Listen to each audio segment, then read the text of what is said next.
Повод для наших властей. Вы неужели не понимаете? Какой повод? Что за повод? Давайте так, наш президент...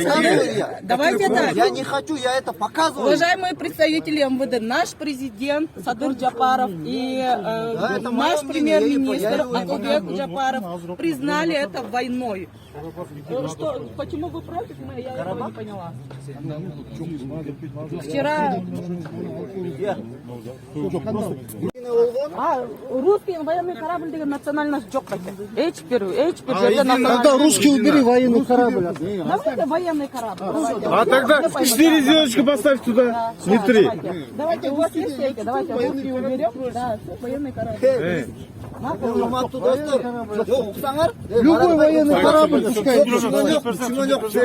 Біреуіңер маған бардыңар юристтер, біреуіңер келіп маған түсіндіріп бергіле үшін мыйзамсыз екен. Қайсы жерінде мыйзам бұзылып болады? Назвать свое название, то Қайсы жерінде мыйзам бұзылып болады? Маған түсіндіріп анан кейін келген. Мне кажется, вот так можно. Просто Бұл еркіндігіне ол ғой.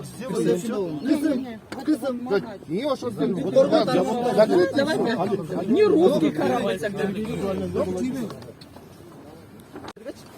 Біз бұл жерден құқық қорғау органдарынан жөн эле жардам сурап атабыз. Ушул тынчтыкты Вот здесь на национальность нету, да? Просто алып қойыңыз, түшүндүрүп қойыңыз. Объясните мне ваши требования. Я разговариваю. Ну, вы мне покажите закон. О том я говорю. Ни Украина, ни Россия. Давайте не будем задевать. Когда российские проводили митинг, они когда писали украинские военные куда-то, что-то, мы тоже говорили, уберите. И они подчинялись. Украинские солдаты, нацисты они, я сказал, уберите быстро. Украинские волосы. Так что вы Россию не трогайте, объективно. Главное митинг за мир. Здесь не надо русские. В Украине можно? Да? Можно. Вот так, все. Давай затем ругаться. Все, мы вот так будем держать. Все. Военный корабль. Давайте минуту молчания, минуту молчания.